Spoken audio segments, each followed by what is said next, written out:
Hi guys, welcome to my channel. My name is Soylamis and this is part 2 of turning an outdoor image into a studio style image. In part 1 we made a selection of our subject and we set our background to black. Here we're going to focus more on cleaning up the fine details, cleaning up the hair, fixing up skin tones because this image was taken at around noon, so there was some harsh lighting and some shadows on her skin, and here we're gonna fix all that up. If you find this video tutorial helpful, please make sure you subscribe. This is all free tutorials that I decided to give out to you guys and help you guys. It's a way of me paying it forward.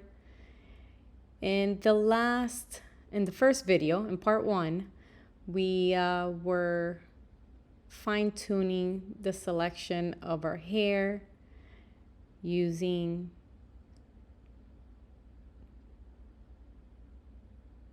the clone tool. So the clone tool, what it does, it copies from wherever you want, holding down your option key, and once you release it, then you can basically start painting. Okay, we're gonna zoom out and we're gonna go layer and we're gonna flatten up our image. I want to center this and I'm gonna use our crop tool. Again, the crop tool is located on the left-hand side, and I am going to just make this bigger because at the end of part 3, this image is going to have a reflection, so I need to work with a bigger space. Okay. Now for the hair, what I like to do is use the liquifying tool, and you're gonna have to play around with that. There's no right or wrong. Again, it's to everybody's liking. Sometimes I start and I'm like, what is this? No shame in going back and restarting all over again. Okay. Warp tool. No. I'm gonna hit cancel, start all over again. So on your layer, you're gonna go to filter, scroll down to liquify, zoom in, make sure you're liquifying on the left-hand side is selected. Zoom in, make the brush bigger with right-hand bracket on your keyboard. And you can increase and decrease the size. Again, I'm going to try to make it like wave because her hair was hanging off the edge where she was laying off. It's just not going to work for the studio style edit. Again, I went back. Third time's the charm. Let's see if it works. Okay. Again, we're using the liquifying tool to make the brush bigger or smaller. Use the brackets on your keyboard. Right hand bracket makes the brush bigger. Left hand reduces the size. Okay, I think this could work. It's not perfect, but it's a lot better than how we started with her hair hanging off the edge. Okay. Give it some time to process. If you click on your layer on the right hand side, zooming in, if you click on your layer, we're gonna get rid of this piece.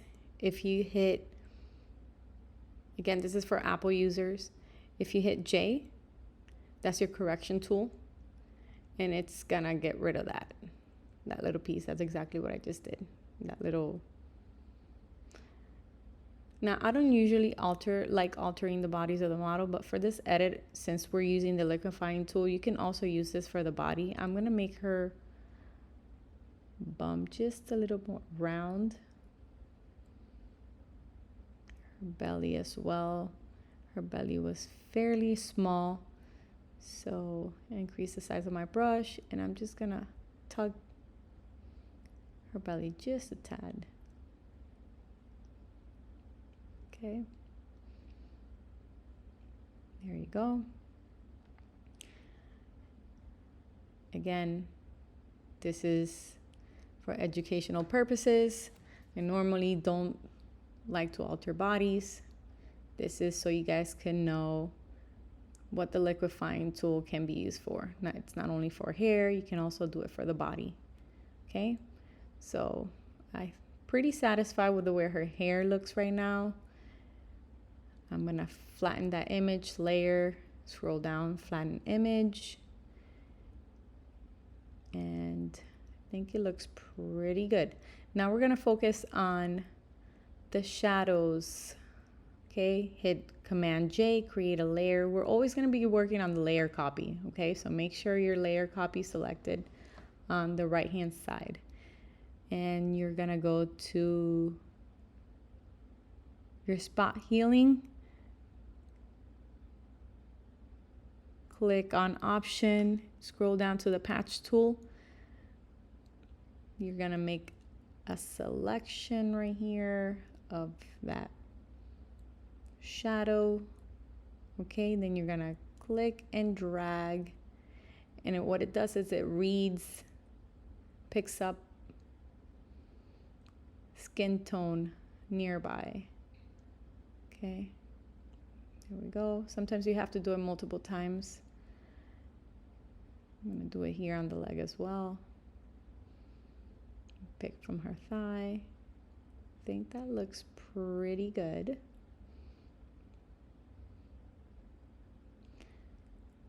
I noticed right around her legs, she had, I don't know if they're razor bumps or whatever. You can use the spot healing tool, which is located on the left-hand side, and just click and clean. I'm gonna clean that up a little bit. Again, if you guys are finding these tutorials helpful, make sure you guys subscribe. Now I want to focus on the redness right around her shoulder. You're gonna, on that layer, you're gonna go filter, camera raw, and we're gonna go to calibrations. We're gonna play around with the hues and saturation. You can see her skin tone is changing. Zoom in to make sure. Now for this, we can play around with the hues and saturation and lower it to our liking to reduce that redness, and then use a brush on our layer mask to bring back or get rid of the orangey tones that it's creating once we're trying, because we're trying to get rid of that redness. So there we go. Okay, you see her skin just went really pale, but it did bring down that red right on her cheek and her back. So I am going to create a mask.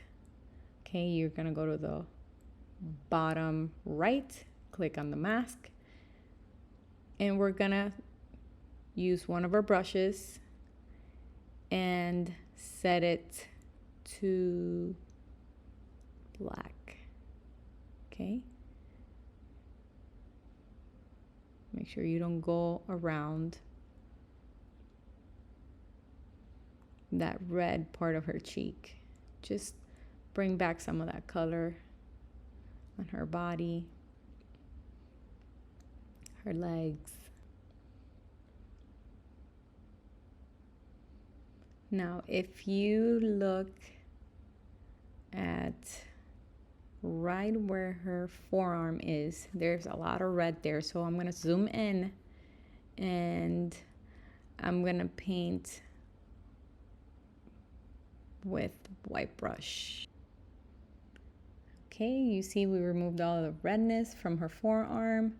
Make sure you guys check out part 3 of the tutorial. It's going to teach you how to do an image reflection.